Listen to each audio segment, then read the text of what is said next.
Hey Gary, hey Doug. All right, here it goes. Okay, my name is Vance Farino. I am a Fellow of Applied Functional Science with the Gray Institute. I am also a USA Level 2 cycling coach. The name of this next subject is Building the Complete Cyclist. We've named it as such because in order to become a complete cyclist, there are things obviously you do on the bicycle, but there are things that you'll do off the bicycle or should do off the bicycle that will complement your on-bike skills.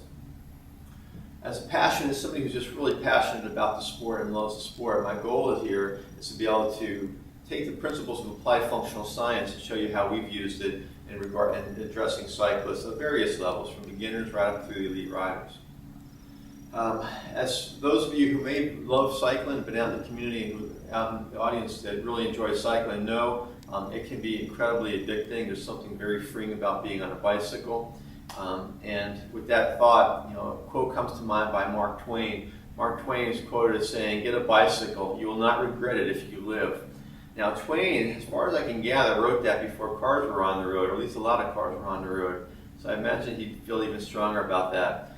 For those of us who have been on two wheels though, durability is a big part of cycling. You see it when you watch the tours and so forth. Cyclists are out there, beyond the fact that we had to drive the cycle for hours through whatever the terrain, there are times when we're going to crash. And having a durable body is real important to being a good cyclist. And the things you do off the bike are every bit as critical, in some ways maybe more, to make you durable for being on the bike. And we're going to explore that a little bit further.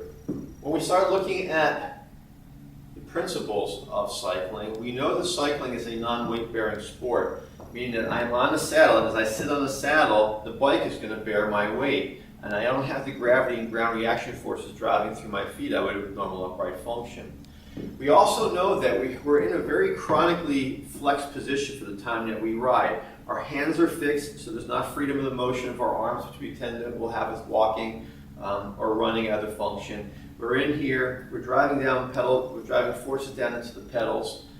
So we say that we're driving from the hip down to the pedal as a top-down driver to drive the bike forward. But yet when we look at the spine and what the spine has to do, when we drive the foot down to the pedal, the motion of the pelvis is going to create a bottom-up driver into the spine. So having strength through the core and mobility through those spinal segments to be able to absorb what the motion is. Because again, if I were cycling without my hands and as my pelvis moved, my torso might go with it. But as soon as I lock myself in, whether I'm on aero bars or down onto my hoods, I'm going to be in this position and I'm kind of locking my upper body back. So if you look at the pelvis of a cyclist from behind, you'll see that endless motion. So having that strength, that mobility through the spinal segments, through the hips is real critical. Especially when we think about the time we spend in this flexed position, knowing that we've got to stay mobile, keep the hips mobile, get back into drive extension is an important part of keeping a cyclist healthy and durable. So what we're going to say, so in essence what we believe is that off-bike training is really a critical step in making you a much better cyclist, again, for durability-wise as well as for performance-wise. And I think Lance Armstrong was a really great example of that. Although known for his legendary training rides and how hard he focused on his training rides, he also did a lot of off-the-bike work, which made him incredibly strong and durable. And through most of his career, he was able to endure, obviously repeated tours and so forth, obviously better than most could have done so. Okay. And just for you, Gary and Doug, just a couple more things I'll kind of add in to fill in the time. But as far as trying to take into technique, what we're going to do is we're going to take you into basically a cycling motion. I'm going to turn my chair here. And we're going to do a single leg stance, again, because when we look at cycling, when we're looking at what's the pedaling action, the pedal's being driven by one side at a time. As I drive my pedal down, the other leg is basically trying to unweigh itself to load and get ready to push back into the other pedal. There is something that you potentially will pull up a little bit more on that, a little bit of a mixed thought in regard to how much is actually pulled. You'll pull through the bottom, unweigh through the top. However, it is the power leg, the leg driving that down. So what we're going to do, we're going to call the right leg being the power leg as we speak. We're going to get you up on the edge of your booklet. And as you're in that position, what we're going to do is we're going to get you to bend over and use your chair. We're going to put you in aero bar position.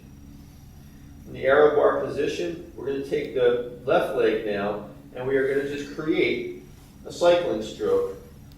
And we're just going to drive that. So now we are driving a sagittal plane, an anterior cycling stroke. We could drive that posterior. I could also take that and I could go into the frontal plane and drive a frontal plane stroke. Of course, I can reverse that. And then, of course, I can go into a transverse and drive that through here and then drive that around. Now, the driving of this leg is getting the right leg to do the work. This leg is nothing more than a driver to force this leg to work. And what we're trying to do is by driving in all these different positions, is forcing the hip and the leg to go through enough different planes so that as it gets used to, as it finds itself back up on the saddle and with the pedal that's a little bit more fixed with the given degrees of float, that it can easily handle whatever those deviations might be. And we're trying to broaden the base of the structure of the hips to be able to handle the push from different angles. And that's kind of the gist of it, guys. So appreciate your feedback. Thanks.